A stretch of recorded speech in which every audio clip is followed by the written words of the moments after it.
And a big up and a warm welcome back to SportSentric. Hopefully, you might be able to hear me now. My microphone was a bit funny earlier due to the fact that it was overheating. So sorry about anyone who didn't hear me before.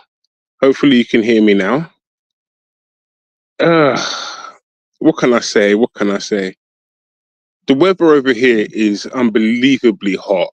So I'll put the phone in the fridge for a little while, and hopefully, like I say, you can hear me now a lot better and a lot clearer than it was before. Sorry for anyone who maybe lost interest, or it was not personal. It's just sometimes, like I say, it is extremely hot where we are. So please understand. Anyway, back to the World Cup show. I've redone this show about 3 times, so let's try it one more time. Let's just do it like that. So I'm just about to go and watch my country play, which is France. And we'll start with France versus Morocco. France are a magnificent team. For me, the problem with France would be complacency. We have the potential to be the PSG of the World Cup, but we also have the potential to be the Real Madrid where we can get complacent. And in some games here, I've seen France be complacent, and that's worrying. When I look at Mike Mingan, for example, in the last game, where he flapped at the ball instead of catching it, that can make your defense feel uneasy. And unfortunately, I feel like he has that Bozo gene. And the other one who I feel has got a Bozo gene for France is Upamecano. I feel like he is an accident waiting to happen. But when you've got someone like William Saliba, who is a fantastic defender, next to him, that gives you a little hope. But when you're talking about France, yeah, you need to talk about the three behind Mbappe, where you've got the likes of Doué or Barcola, you have Dembele, and then you also have the star of the World Cup for me, and that is Michael Elise. What a fantastic player Michael Elise is. He predominantly, you would be mistaken to think he was predominantly a right winger when he was from the time with Crystal Palace, but he goes everywhere. He floats everywhere. He's just as comfortable in the centre or on the left as he is on the right. And this World Cup here, his range of passing in this World Cup is just something to behold. His athletic ability is something to behold. He did a scissor kick in the game against Norway where he hit the post. And you're thinking, mate, that would have been one of the goals of the tournament had that gone in. But big up Corey, who comes on this channel quite a lot, and Corey's going to come on the channel more often as well, because we're going to be doing a lot more podcasts. Hopefully you can hear me now when I say this. Morocco is going to be a difficult game because Morocco are very, very organised. And to a man, I was so impressed with them in the last World Cup. When they collab together, they're very difficult to beat. And I'm sure in the last World Cup, they actually beat Spain on the way to progressing into the semi-finals before losing. And you would think here, with the likes of Hakimi, who plays for PSG, the likes of Biram Diaz, who plays for Real Madrid, you've got Sabari, who's just joined Bayern Munich from Feyenoord. Actually, no, PSV, I mean. And then you have I think it's Badahi, who is just on the brink of going to Man City. And Lille want them to buy him now for next season. So basically, City buy him this season, but he comes next season. Is what City, what's the plan is. It's a bit like Yandy Amande and Bayern Munich, where not Bayern Munich, I mean Yandy Amande and RB Leipzig, where Leipzig potentially want to sell Yandy Amande to PSG, but at a considerably low rate if they take him next year than if they have him this year. So you're paying a premium to get him now rather than waiting a year. Which has been. This is what Tottenham did with Sarr, to be fair, and you can say the same thing with Dele Alli. But this is how these clubs operate. So look at those times. Anyway, back to Morocco. I feel they're going to be very difficult to beat up. They're very organised, and they're going to make it difficult for France to win to find these passing lanes in this game. But it's going to be an interesting encounter, and I'm looking forward to going to watch it. And that's what I'm going to do straight after this podcast. So please put your comments in the comment section. Sorry about anyone who missed the live show. We will try and make it that the phone's not overheating next time. Or I'll even do it outside like I'm doing it right now. Hopefully you can all hear it outside. And you can actually see me outside as well. And we move on to the next possible semi-final, which could be Spain. And the Spanish are frighten me the most out of all the teams in the World Cup. I have to say this. I still get flashbacks of Lamine Yamal, scoring that peach of a goal in the semi-final of the Euros. And that was the coming of age for Lamine Yamal for me. You even have Little Buster rhymes. I'm going to put a picture on this channel, and you're going to see what I mean by Little Buster. If you ever watch the movie High Learning and you watch Nico Williams and you watch his hairstyle, he's Little Buster Rhymes, that one there. And Spain have actually grown into the tournament. In the first game, they lacked width. And this is why they got the result that they got, because without the width to stretch the pitch, basically the other team could just sit back and it was difficult for Spain to break through. But now, as the tournament's progressed here, they've actually got better and better and better. In the last game against Portugal, and I'm going to say this now, hopefully hopefully the things are working. But when you look at Portugal, I'm happy they went home, because if any team deserved to go home, and please watch other shows that we've done on this channel, they deserve to go home. Ronaldo, the fact that, and I've always say this, and I will stand by this, when players score an important goal, they should not be dropped for the next match. When you look at Lucas Moura as a Spurs fan, and he scored the hat-trick in Amsterdam, it was wrong of Tottenham to drop him for the Champions League final, because he was playing on the crest of a wave.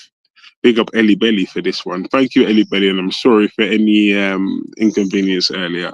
It wasn't your fault, it was mine.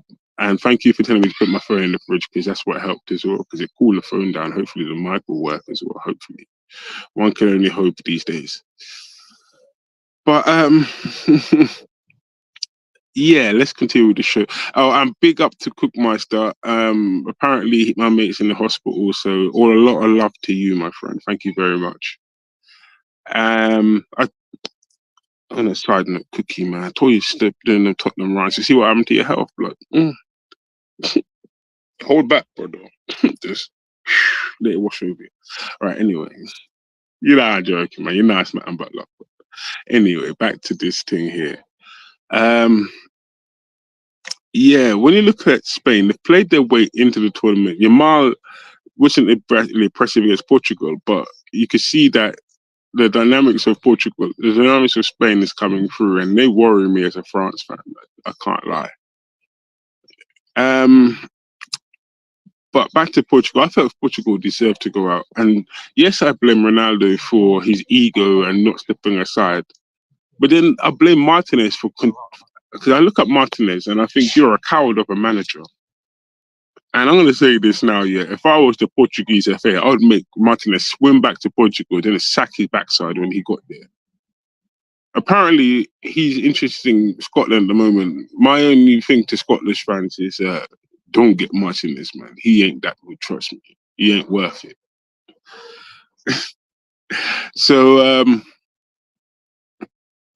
I look at Martinez and I think you've busted up the golden generation of the Belgium, the likes of Jan Vertonghen, Alderweireld, De Bruyne. You busted that age, They didn't do anything. And now you've done the same thing to Portugal, the likes of Vitinha, Bruno Fernandes, and João Neves. So you've destroyed this generation of Portuguese. Now you want to work with Scotland? Yeah, I would say to Scottish FA, stay a million miles away from Roberto Martinez. He's not the one you want. Trust me. And Portugal deserve to go out. Like I said, Ramos should have played in that match. He scored the winner against Croatia. And to him to be dropped here for Ronaldo was something else. But then listening to SportSentric, other channels, on other shows of SportSentric, you would have heard me tell you that Portugal weren't going to do anything at this World Cup. No matter how many people were saying Portugal will do something, I would say adamant that Portugal will do nothing. Because I knew it would be the Ronaldo show, so it is what it is in that aspect. Anyway, we digress and we move on to the England side of the draw. And we will do first and foremost. Yeah, because it's Spain versus Switzerland and Argentina. I keep mixing these in, so sorry about this. But Argentina, England, and Norway are on the opposite side of the draw. And so far, I've not been impressed with England.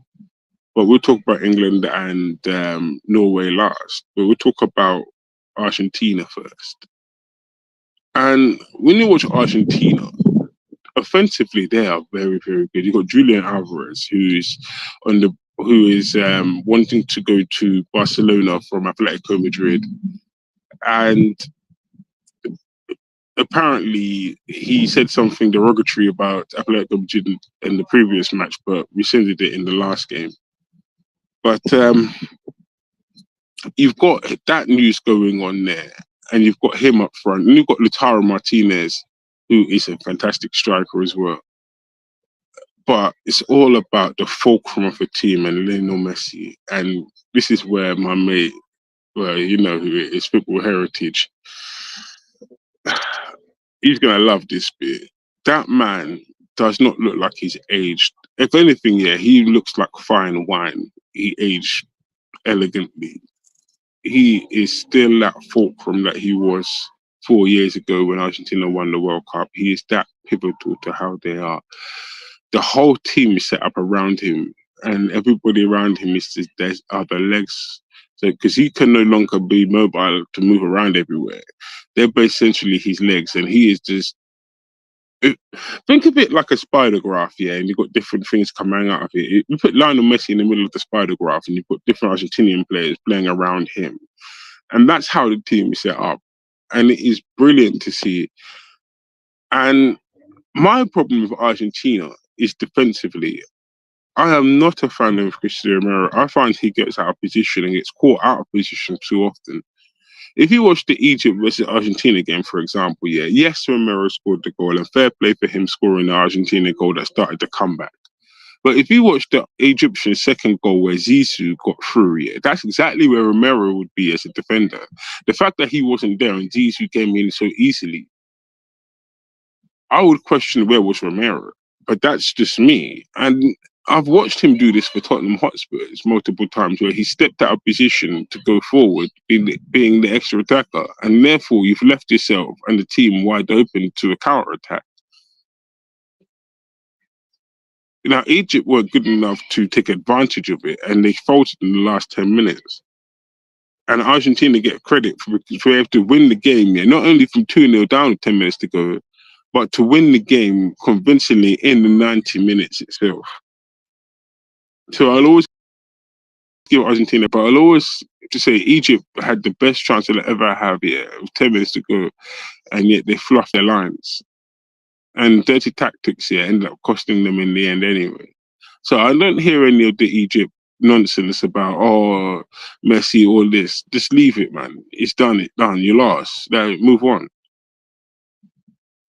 But Argentina, I feel like they're defensively, they are suspect, and you can get at their defense.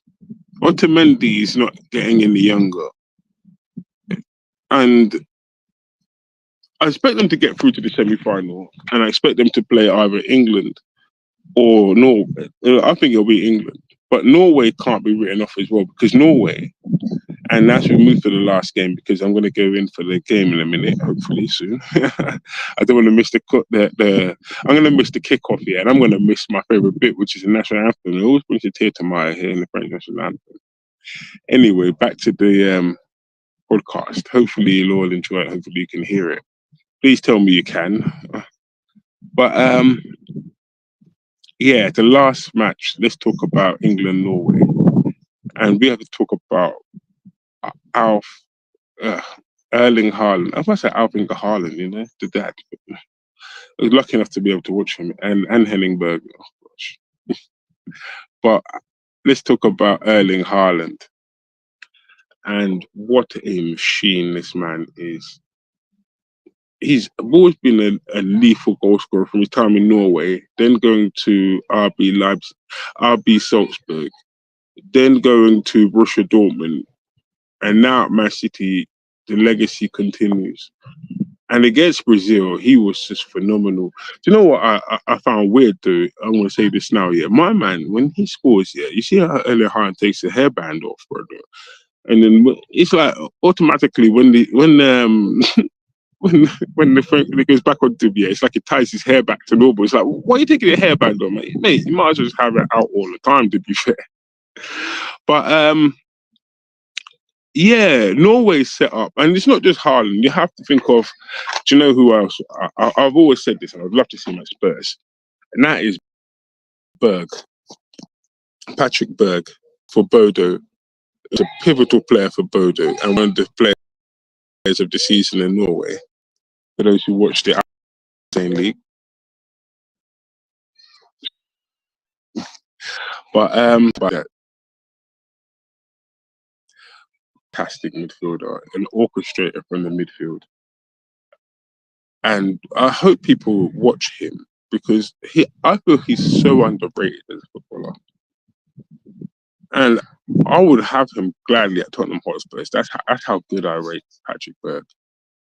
And he's got Champions League experience, having led Bodo to Champions League, to the Champions League and beating teams like Atletico Madrid and Juventus last season alone. Then you have to remember that the season before that in the Europa League, when Spurs won the competition, they also beat Lazio home and away. So, hey, Patrick Berg was pivotal in both those games. Trust me, I watched both of them. And when you look at Norway and the way they set up, you've got the likes of Odegaard in there, you've got the likes of Wolf in there, you've got the likes of Olsness in there, you've got the likes of let me get this name right. My boy Sideshow Bob in there. Bob the Builder, can he fix it? Yes, he can. You got Sideshow Bob in there. So Norway aren't going to be a easy match for him, but then England make a mountain of a molehill as well. And for me, in this tournament, England are a moments team. This is why I've always stated this in Sheriff, big up Sheriff. Right, and it's England are the Spurs of the YouTube. Here we go again. England are the Spurs of the international scene in more ways than one. And there are moments team. When I look at Bellingham, for example, I don't see him as a natural 10. I don't see him as a creator. I see him more as a box-to-box or a box crasher. Basically an 8 who comes into the box late and causes chaos and may be able to get at the end of things. But then you've got the injury to go up and down the field. That's what I look at when I see Bellingham, for example. And I don't even rate Bellingham, to be fair, because I've watched him play for Real Madrid most of the times, and I've never been impressed with how he performed for them. But then I watched him at Dortmund, and he was doing base at Dortmund, so horses for courses, maybe.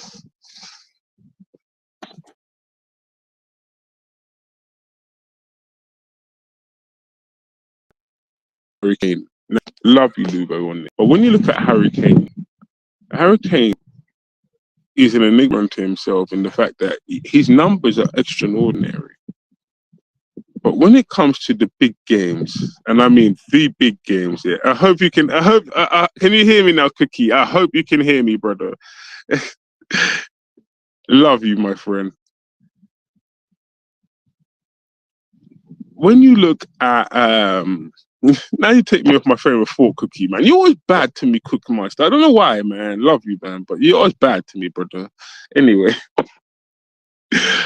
um, when you look at the way that England set up, and no, actually, this is Harry Kane. Yeah, when you look at Harry Kane, he's never ever stood up in the big moments, quarterfinals, semi-finals, finals. He seems to go missing. Now, this is where the cream of the crop rise to the top. Thank you. This is where the cream of the crop rise to the top, as they say in the lingo. And this is another time for Harry Kane to hopefully come through and prove how that he's world class on the world's biggest stage. Prove you deserve to be among the names mentioned for the Ballon d'Or, basically. And I hope that he does in this tournament. I really do. Because every striker has that breakthrough moment. And I just feel Kane hasn't had that. When you look at Michael Owen, for example, yeah, and I'm going to use him as a reference of that, the France 98 World Cup when he scored against Argentina. But I think the biggest one for me, yeah, big up Ghosted, how you doing, my friend? Right, the biggest one for me, yeah, was the game where Liverpool played Arsenal in the final, and Arsenal were winning 1-0, and Michael Owen in the last, I think it was 10 minutes, yeah, scored 2 goals and made and transformed Liverpool into winning the FA Cup that season. And Liverpool went on to win a treble that season, if people remember rightly. They won the FA Cup, the League Cup, and they won the UEFA Cup as well. So I remember that year fondly. And every striker, like I say, has that breakthrough moment. For me, Kane hasn't had that. But this tournament right now. This is the moment where we hopefully get to see Harry Kane have that moment. But then there's a lot of pressure to be put on him because the rest of the team themselves haven't performed. Saka hasn't really performed in this tournament, you could say. But and with all the hype that he's coming from Arsenal winning the league, Eze, you could say. There's so many of them, man. And Madueke, what were people expecting from Madueke? He's got no end product. So, and the players that another one I have to say this because big up Cook myself. I was on the 2 marks when I said this. Yeah. I don't like the way England set up in games. I didn't like the way that they entered the tournament. They entered the tournament badly. I think that when they play a good side, you're going to see how good England are because I don't think they played anyone good in the qualifying. And that's not slamming England. I just want to see how good they really are. And I wasn't impressed with the way that Tuchel set them up. I felt that England were passive. And I think that a lot of the creators, yeah, like Cole Palmer, and you've got the likes of Foden, are at home when they should be there because they can create something out of nothing. And that would be able to surprise the opponents that England are playing because they wouldn't know how to set up. But unfortunately, yeah, their 2 calls left them at home and we're left with very little creativity in some matches. Always a few like we did against uh,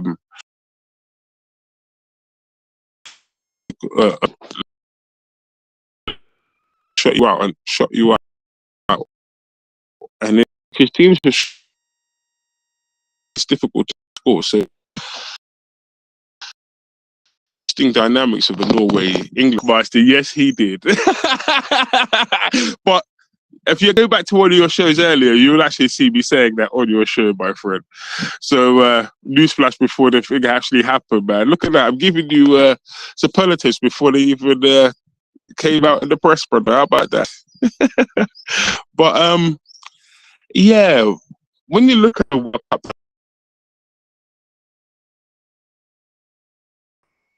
whoever wins that potential semi-final, yeah, I feel will win the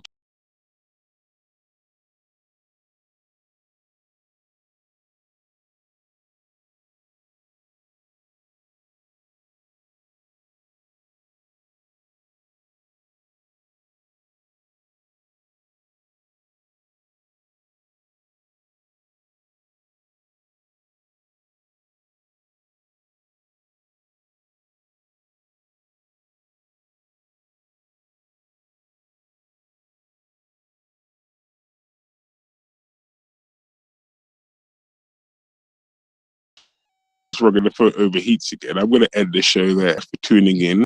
And I'm going to go watch my country play and hopefully England do something for everybody out there tomorrow.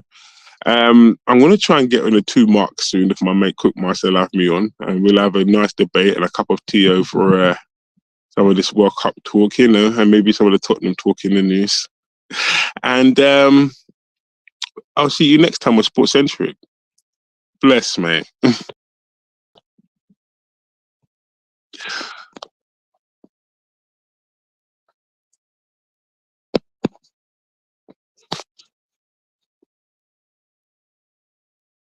The problem is because I should have outside.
What was going on with this thing?